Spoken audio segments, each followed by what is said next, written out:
Fala pessoal, está começando mais um episódio do Legítimo Ruminante, o podcast que desbrava fronteiras, levando conhecimento sobre manejo de vacas leiteiras aqui nos Estados Unidos, para veterinários, zootecnistas e produtores rurais aí no Brasil. Aqui quem fala é Aquiles Vera Neto, diretamente de Lubbock, no Texas.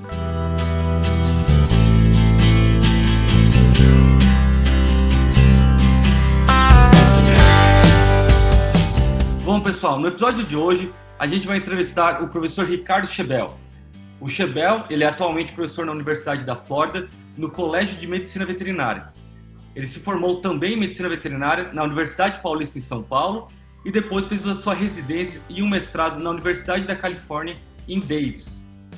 O Schebel também passou um tempo na Universidade de Minnesota, onde fez alguns trabalhos com vaca Jersey, e depois ele se mudou para a Universidade da Flórida, onde ele está há quase 6 anos trabalhando com pesquisa lá. A sua pesquisa está relacionada com a produção animal, principalmente essa questão sanitária e reprodutiva. E como que a gente pode tentar relacionar comportamento animal com esses parâmetros produtivos. Então, para o episódio de hoje, a gente vai falar um pouco sobre esses sistemas automatizados de monitoramento animal e como que a gente pode usar essa informação, tanto como ruminação, atividade do animal, para ajudar o produtor no auxílio do manejo do dia a dia das vacas. Olá, Schebel, bem-vindo ao podcast do Legítimo Ruminante. Eu agradeço muito você colaborar com a nossa iniciativa e a nossa missão de divulgar informação de qualidade e que possa ser utilizada na realidade dos produtores brasileiros. Eu sei que é sempre difícil arrumar um tempinho na agenda, é sempre bastante tarefado. Mas eu fico muito feliz de estar aqui com você hoje e compartilhar com o pessoal um pouco mais sobre o seu trabalho como pesquisador aqui nos Estados Unidos. Muito obrigado, Aquiles. Obrigado pelo convite. É um prazer enorme poder conversar com você. Nós convivemos aqui na Flórida por um bom tempo, né? E é ótimo ter você como colega aí no Texas e tomando essa iniciativa para ajudar a trazer mais informação para o produtor brasileiro e para os consultores brasileiros. Bom, excelente, Schebel. Eu acho que para a gente iniciar nosso bate-papo de hoje, a gente poderia explicar um pouco mais para o pessoal sobre o que são esses sistemas automatizados de monitoramento. A gente fez uma enquete na nossa página no Instagram, @legitimoruminante, e perguntamos para os nossos seguidores se eles conheciam ou não esses sistemas automatizados. E a gente obteve mais de quase 100 respostas e 55% apenas conhecia já o que é esse sistema e 45% ainda não conhece. Ou seja, a gente tem uma oportunidade aí para divulgar essa tecnologia para o pessoal que está lá no Brasil. Então, Schebel, como que eles funcionam? Quais são os tipos de monitores que a gente tem hoje em dia? E também quais são os parâmetros que eles podem avaliar no animal? Bom, os monitores são diversos e são realmente assim, diversos, inclusive no posicionamento que coloca no animal e o tipo de informação que é coletada. Então, tem monitores que vão desde só um bracelete na perna do animal, que medem número de passos do animal por dia, tem monitores que vão no rumen do animal, que medem temperatura do rumen, medem a motilidade do rumen, medem pH do rumen, e tem outros monitores também que vão no pescoço do animal, como um colar, que medem a movimentação da cabeça para cima e para baixo, monitores que vão na orelha, que também medem a movimentação da cabeça e, além disso, temperatura da pele, e também tem sensores que vão na cabeça da cauda, que medem quando um animal é montado e por quanto tempo ele é montado. Então, cada um dos sistemas trabalha de maneira diferente, mas todos eles trabalham com a seguinte ideia, vamos dizer assim. Eles geram um padrão para aquele animal especificamente, e quando o animal sai do padrão que foi anotado nos últimos, por exemplo, 5 dias, ou 7 dias, ou 10 dias, aí o monitor indica que existe uma alteração com aquele animal. Isso, na verdade, é o mais comum que se observa nesses sensores, e uma das coisas que é fundamental entender é que Na maioria das vezes, a não ser que a gente estiver falando de estro, de detecção de estro, os sintomas não são patognomônicos, eles não são sintomas que podem falar automaticamente a vaca tem esse sintoma e é essa doença. Então, a não ser que fosse estro, os sistemas, eles indicam que há um problema com a vaca, mas ainda assim o produtor vai ter que ir lá e checar a vaca. Então, de uma maneira bem simplificada, é isso. E o fundamental, então, é que a informação gerada, ela é processada no computador, que tem valores basais da vaca, e aí alertam o produtor para diferentes eventos. Isso é muito legal, né, Chebel? Eu acho que a indústria leiteira está cada vez mais indo para o que a gente chama de agricultura de precisão, né? Onde, em vez de trabalhar como um rebanho, como um grupo, lote, a gente acaba identificando o animal como um indivíduo e o que aquele animal está acontecendo com ele, assim como alguma normalidade, e aí você vai lá e verifica de fato se esse animal está com alguma doença, qual doença e como tratar esse animal, né?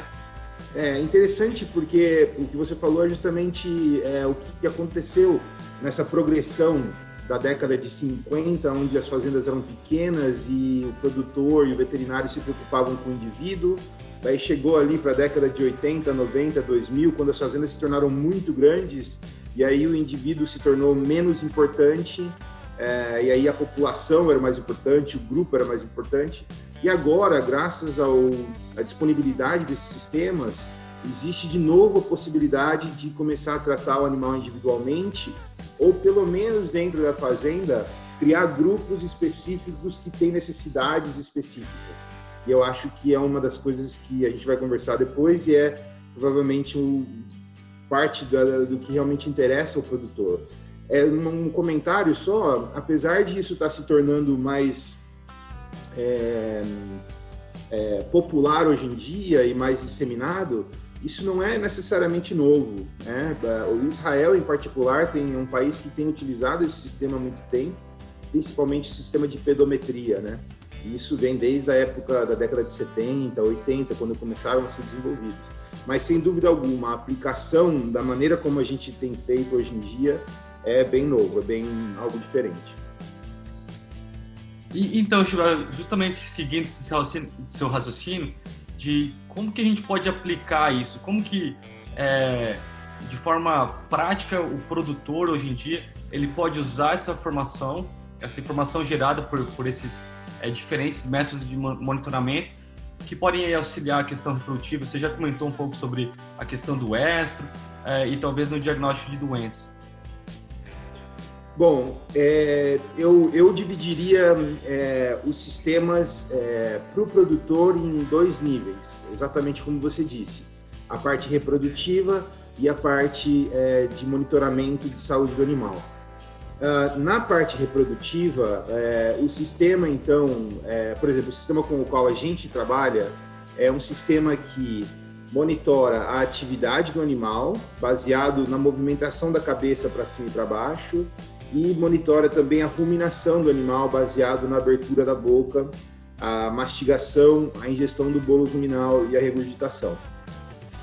Nesse caso, o que a gente observa é que o animal que vem em estro, ele tem um aumento da atividade comparado com dias antecedentes ao estro, que é basicamente um animal que fica correndo a cerca, um animal que fica perseguindo outros animais, e assim por diante. Esse é o aumento de atividade que se vê normalmente.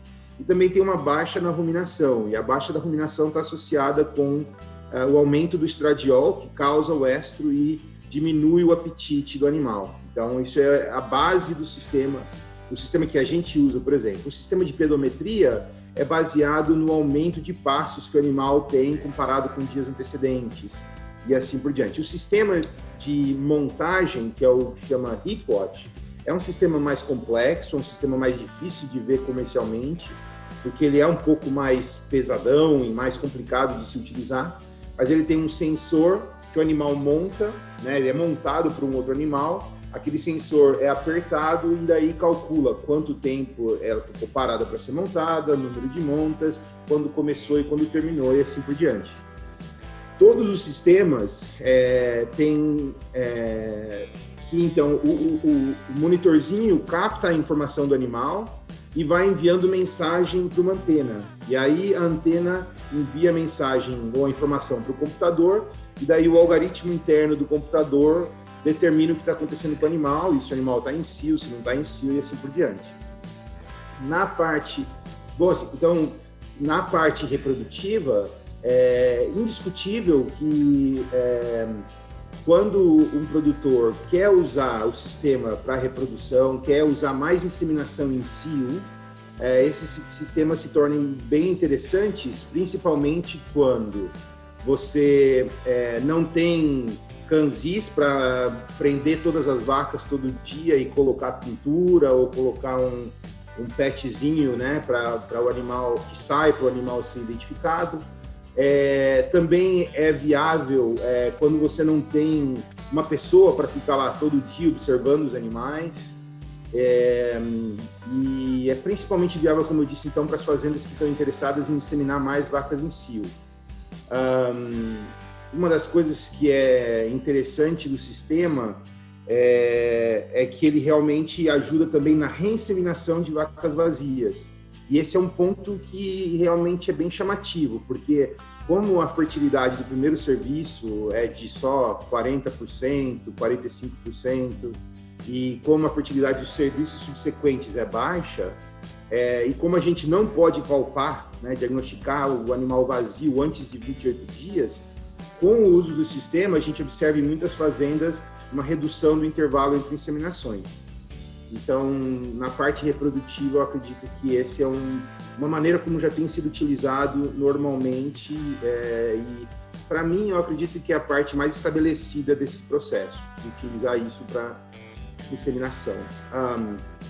Na parte de saúde, ainda há muito a se descobrir, ainda há pouco dado e precisa ser mais estudado. Mas a ideia é que animais que têm doenças, de maneira geral, eles têm alterações de comportamento, por exemplo, diminuição da ruminação. Ruminação baixa é observada em animais que têm hipocalcemia no dia do parto. Ruminação baixa é observada em animais que têm retenção de placenta, que têm metrite, deslocamento de abomaso, em alguns casos severos de mastite.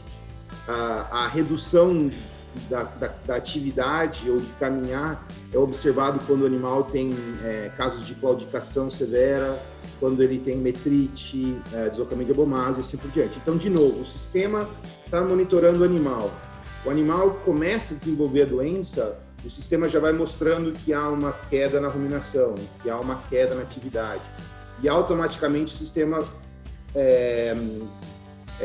identifica aquele animal como um animal em alto risco de ter uma doença. E daí, a ideia, basicamente, tanto para reprodução quanto para saúde, é que toda manhã e toda tarde alguém gera uma lista dos animais em cio baseado no sistema, alguém gera uma lista dos animais com possível doença baseado no sistema, e daí vai para o campo e procura aquele animal, e daí ou insemina o animal de acordo com o cio, ou então faz um exame clínico do animal para diagnosticar qual a doença.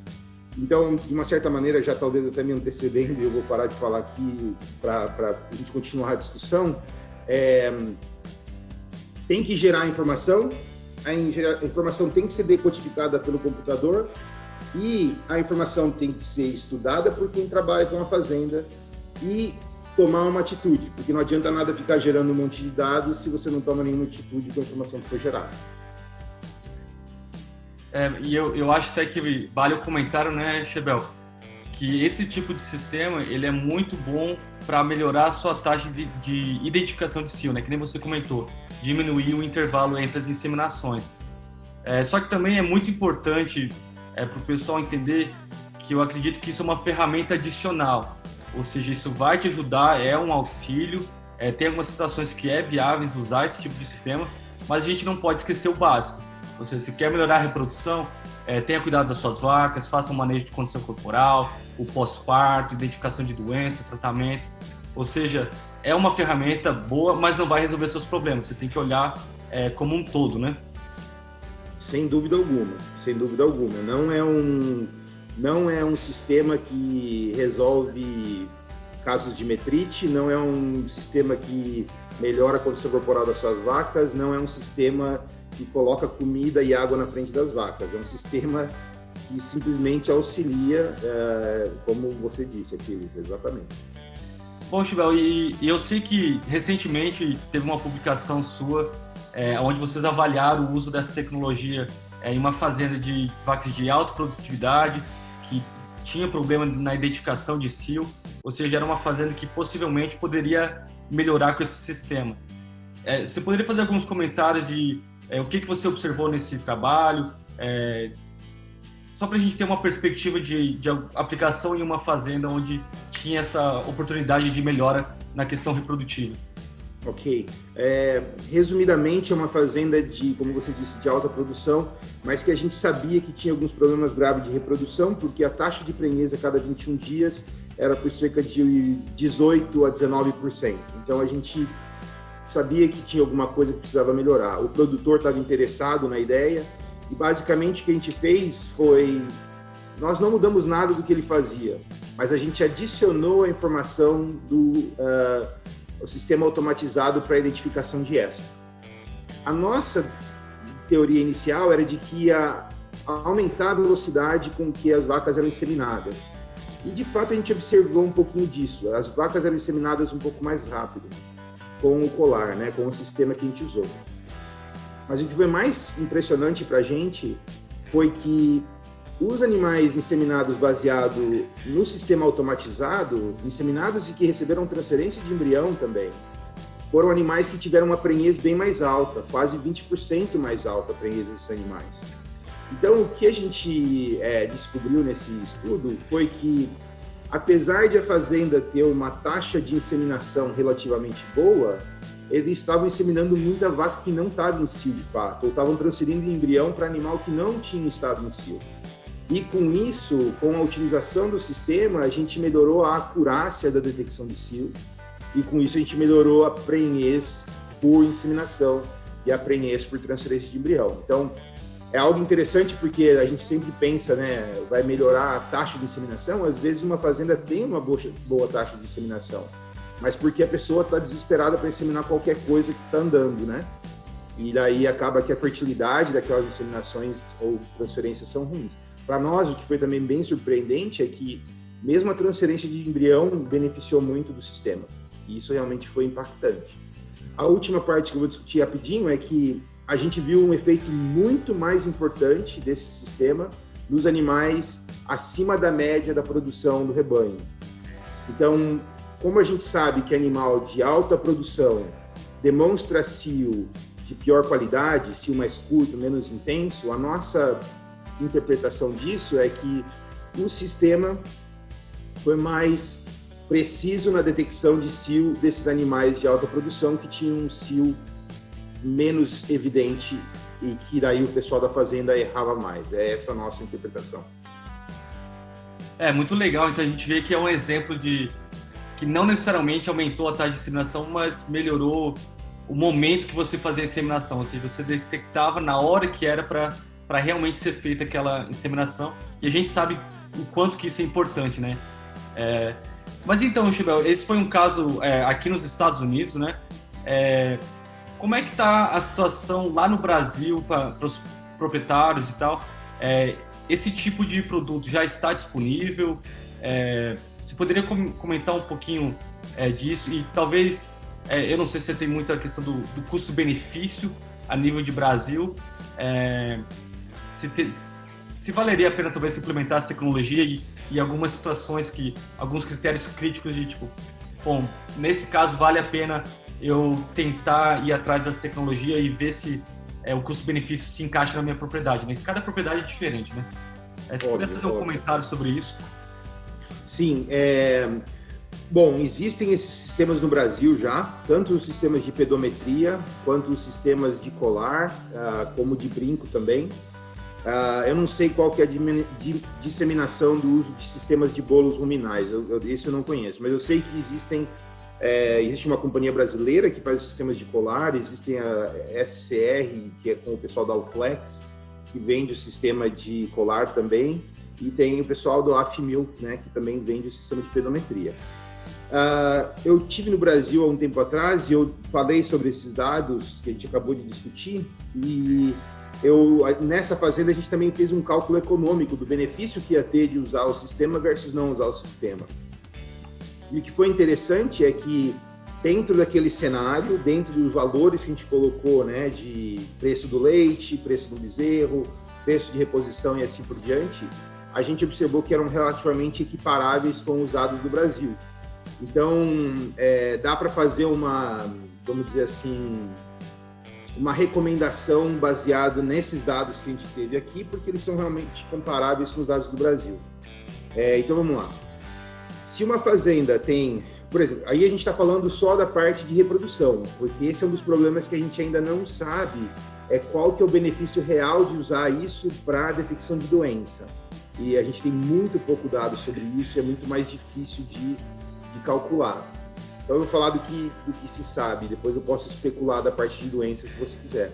Mas se a fazenda já tem uma taxa de prenhez de 21 dias maior do que 28%, raramente implementar um sistema automatizado vai ter benefício.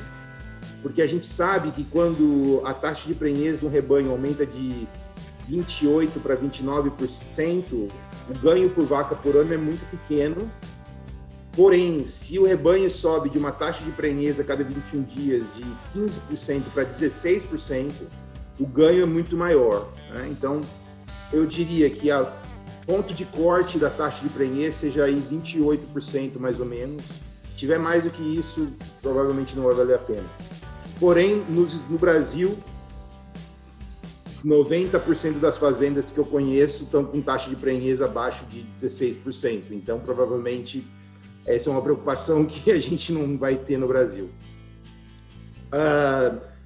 Para as fazendas do Brasil, então, eu vejo que tem um benefício, principalmente quando você vê taxa de concepção baixa, ou seja, os animais inseminados em cio não estão emprenhando. Quando você quer fazer realmente uso de inseminação em cio, eu acho que realmente tem um benefício. E quando a sua taxa de reinseminação é baixa. Então, quando você acaba tendo muito animal vazio na palpação, tem benefício. Então, eu vou dar alguns números que eu acredito serem momentos onde você deve considerar usar esses sistemas. Se você não usa 100% de tempo fixo para primeiro serviço, se a sua concepção geral do rebanho é menor do que 35% de todas as inseminações, e sua prenhez no dia da palpação é muito menor do que 55%, 50%, existe uma boa probabilidade de que um sistema desses ajudaria você na sua reprodução. Isso, logicamente, é uma receitinha de bolo, né? E cada caso é um caso muito particular, tem que ser estudado. As coisas que mais tem que ser levadas em consideração para determinar se vale a pena ou não qual que é a situação atual da reprodução da fazenda, qual que é o custo do sistema, obviamente, e qual que é a longevidade do sistema, né? Esses são os pontos críticos. E também, obviamente, tem que ter alguém treinado na fazenda para entender os dados e tomar uma atitude quando o dado é gerado, senão não há benefício nenhum. Então a gente vê que é uma tecnologia que está disponível, já tem até alguns critérios que você comentou que são importantes levar em consideração para utilizar lá no Brasil. Mas uma coisa que eu gostaria de perguntar para você, Chebel, é que a realidade da indústria leiteira no Brasil é um pouco diferente dos Estados Unidos, principalmente de tamanho de propriedade, né? Aqui são fazendas muito maiores que talvez um investimento grande seja mais fácil de fazer e se pagar, né? Esse tipo de tecnologia daria para utilizar em uma fazenda menor, com 100 vacas em lactação, ou talvez até um pouco menor que isso? Eu acredito que sim. De novo, né? Cada caso é um caso e depende da situação específica da fazenda. Mas em Minnesota, enquanto eu estive lá, a gente tinha bastante contato com um produtor pequeno. E o que se observava muitas vezes o que se observa muitas vezes no produtor menor é que você tem um funcionário que é responsável por múltiplas tarefas. Então, a mesma pessoa que é responsável por detectar cio, é responsável por empurrar a comida para próximo das vacas, é responsável pela maternidade durante o dia, é responsável por hospital. Então, às vezes, em rebanho pequeno, esse tipo de sistema tem até vantagens maiores do que numa fazenda maior, aonde você tem times específicos de reprodução, times específicos de vaca recém-parida. Então, o que eu quero dizer é que se uma fazenda pequena não tem a condição, né, de ter times para cada uma das áreas, o que é o normal, aí esses sistemas se tornam ainda mais atrativos, porque você daí tem um sistema fazendo a detecção de cio, você tem um sistema fazendo o monitoramento das vacas. Lógico, as vacas de pós-parto você espera que tenha alguém monitorando, mas as outras vacas do rebanho. Então, eu acredito que fazendas pequenas têm grande potencial de se beneficiar por esse fato, por eles não terem realmente times específicos para trabalhar em cada área. Bom, então, Chebel, todo episódio a gente dá uma oportunidade para o pessoal que segue a gente lá no Instagram participar também do episódio. Então, eu tenho algumas perguntas aqui do pessoal que segue a gente. E o Paulo Menta, ele gostaria de saber se entre os parâmetros avaliados em algum desses monitores está a ruminação. Você acredita que a gente poderia utilizar, talvez não no momento, mas quem sabe no futuro, esse critério de alguma forma para avaliar se a dieta que está sendo fornecida para aquele animal está adequada ou não? Sim, acredito que sim. Na verdade, alguns dos sistemas já fazem isso, né? Eles fazem o que se chama o monitoramento do grupo. E basicamente o que o sistema faz tanto em parâmetros como a ruminação, ou atividade, ou descanso e assim por diante, ele compara o que o grupo está fazendo hoje comparando com dias anteriores. E ele indica quando aquele grupo saiu do padrão normal. Então, eu acredito que sim. Tem um estudo de um colega que trabalha com gado de corte, no qual ele usou o sistema. Ele mostrou também que dietas fibrosas, né, mais fibrosas, têm um aumento da ruminação bem grande, comparando com animais que estavam recebendo subproduto, né? Então, tem de fato essa lógica, né, de quanto mais fibrosa, melhor trabalhando o rumen, mais ruminação vai ter. Um dos detalhes que eu comentaria, porém, é que quando você trabalha monitorando grupo, é legal e é bom e é útil monitorar um grupo estável. O que eu quero dizer com isso é monitorar grupos de pré-parto e pós-parto é um pouco arriscado, porque você tem muito entrada e saída de animal. E principalmente em fazenda pequena, se você tiver um grupo, vamos dizer, de 20 animais no pós-parto, e a cada 3 dias saem 2 ou 3 vacas e entram 2 ou 3 novas, você está mudando o grupo, 10, 20% do grupo muito rapidamente. E a gente sabe que um dos grandes responsáveis pela variabilidade na ruminação é o animal em si. Então, um animal saudável, um animal que está comendo bem, um animal que produz bem, pode inerentemente ter ruminação de 300 minutos por dia, enquanto um outro que também está bem, produz também bem, não tem nenhum problema, rumina 500 minutos por dia. Então, o que eu quero dizer com isso é, todo grupo que é muito dinâmico, e em fazendas pequenas em particular, há um risco de ficar monitorando aquele grupo, porque a entrada e saída de animal pode ser a causa da sua variabilidade, não necessariamente uma mudança de dieta. Já um grupo maior, vamos dizer, um grupo de pós-parto, até 150 dias em lactação, 200 dias em lactação, a entrada e saída de animais é menor e o grupo é maior. Então, daí você acredita mais na consistência da ruminação ou da atividade daquele grupo em si. Mas sim, tem utilidade. Eu só gostaria de lembrar a todos que grupos pequenos com alta entrada e saída de vacas não é muito recomendável, porque a vaca contribui muito com a variabilidade. Bom, muito bom, Chebel. Uma outra pergunta que a gente tem é da Gabriela Soares, até interessante, porque ela levantou um ponto muito importante. Esses sistemas, eles captam tanta informação, como que a gente lida com essa informação? Que nem assim, como você tem acesso a esse dado? Esse dado vai para o computador? Quão complicado é para o produtor pegar essa informação, tirar uma conclusão dela, e também se já tem algum sistema de comunicação do computador com um aplicativo, vamos dizer.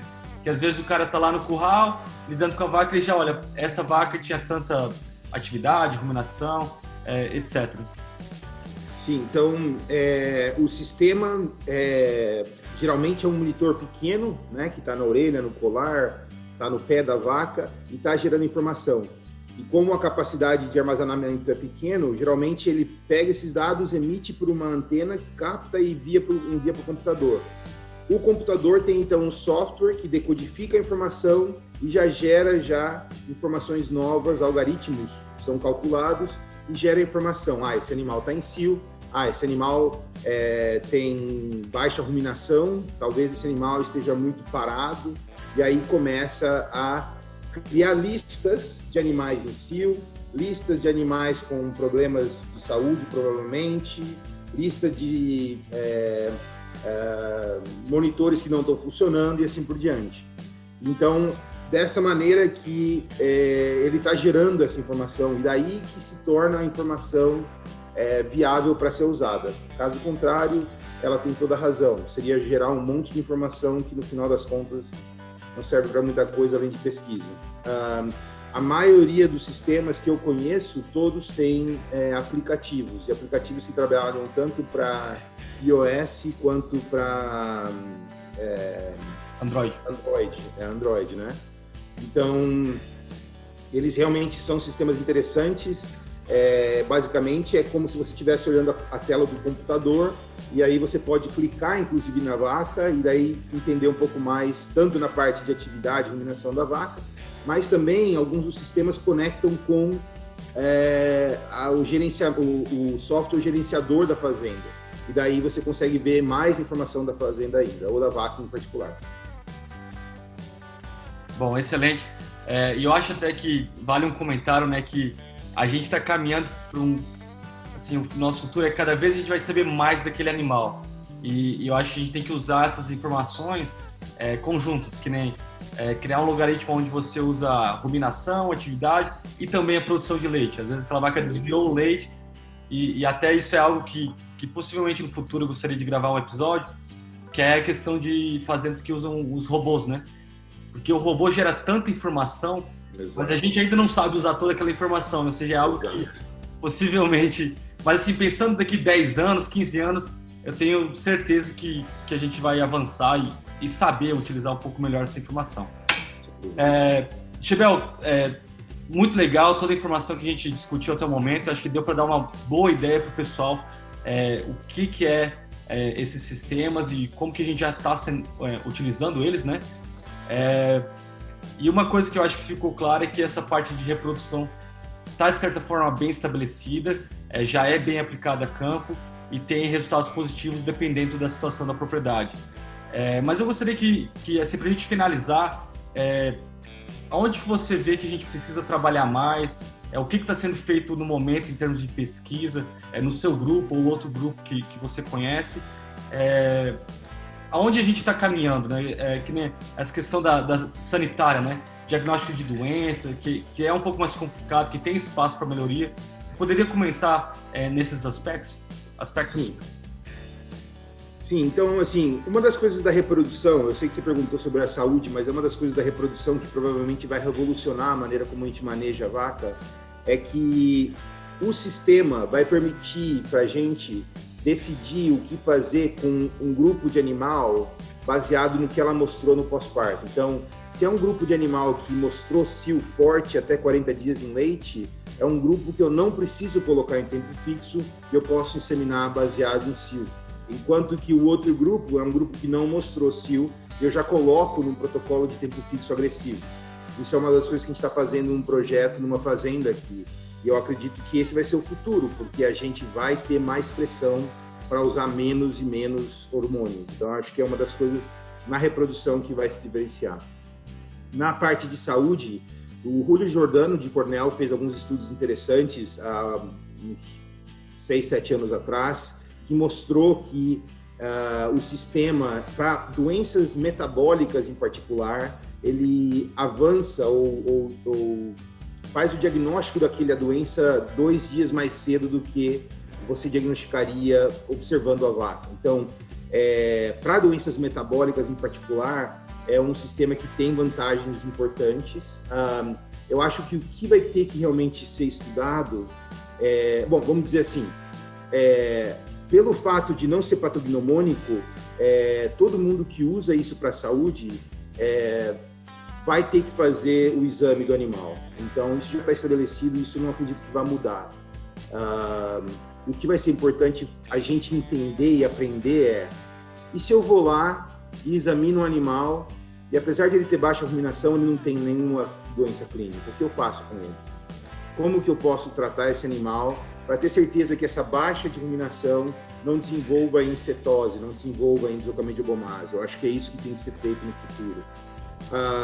A outra coisa que eu acho que é interessante, que vai nos ajudar, esses sistemas podem ajudar muito, por exemplo, bom, eu vou lá e diagnostico esse animal com metrite, mas eu olho a ruminação desse animal e eu vejo que ele nunca teve uma baixa ruminação, eu vejo que ele nunca teve uma baixa produção de leite, está mantendo-se constante.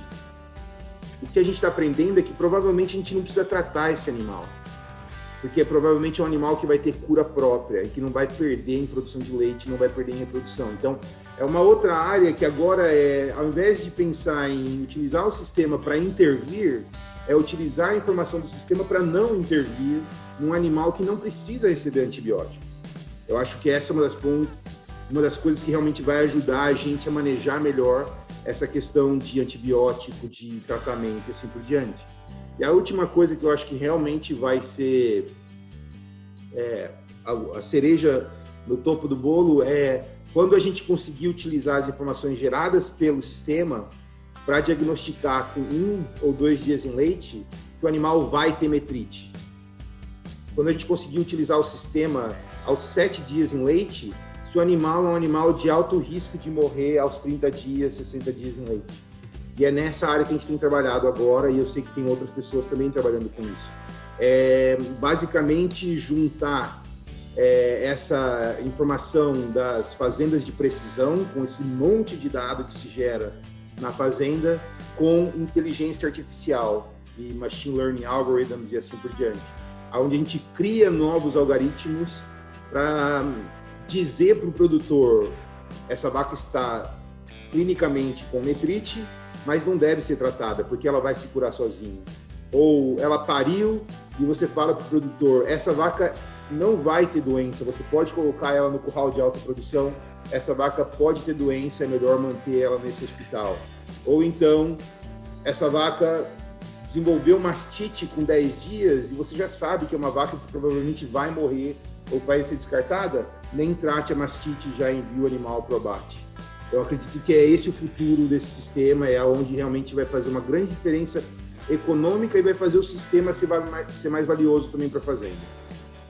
Eu acho que você comentou em duas coisas muito importantes no dia a dia hoje da cadeia leiteira, né? Que é essa questão do uso de hormônios e uso de antibióticos. E com certeza um sistema que ajude a diminuir a utilização de hormônios que não precisaria, né? Você consegue trabalhar com a vaca de outra forma. Não só vai ser muito bom para o produtor em questão de economizar e evitar gastar dinheiro com isso, mas também com o consumidor, né? Que, querendo ou não, o consumidor sempre pesa muito essa questão de diminuir a intervenção que você tem com o animal, principalmente com antibiótico, né? Exato. Mas então é isso aí, eu acho que foi muito bom a nossa conversa. Vamos finalizar o episódio agora. Muito obrigado, pessoal, por ouvir o nosso podcast. Eu gostaria de agradecer de novo o professor Ricardo Schebel por encaixar um tempinho aí e gravar esse episódio com a gente. Eu acho que o pessoal no Brasil vai gostar muito dessa informação que você passou para a gente hoje.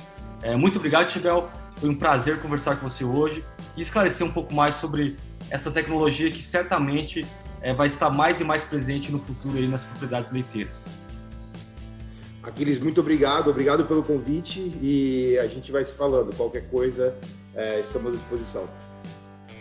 Bom, pessoal, participe do programa, entre em contato com a gente lá pelo Instagram, @legitimoruminante, ou através do nosso e-mail, legitimoruminante@gmail.com, que a gente sempre tenta incluir aí alguma pergunta do pessoal que está nos seguindo, para também vocês terem a oportunidade de participar aí das nossas entrevistas. E também, se ficou alguma pergunta sobre o episódio de hoje, mande para a gente, que a gente pode tentar discutir sobre o assunto, entrar em contato com o professor Chebel e esclarecer aí qualquer dúvida que o pessoal tem. Então, tenha uma boa semana, fique de olho nas novidades do Legítimo Ruminante, o podcast que desbrava fronteiras, levando conhecimento sobre o manejo de vacas leiteiras aqui nos Estados Unidos para veterinários, zootecnistas e produtores rurais aí no Brasil. O meu nome é Aquiles Vieira Neto e também fazem parte da equipe do Legítimo Ruminante o Iago Leão e a Ana Carolina Silva. Valeu, pessoal, uma boa semana e até a próxima.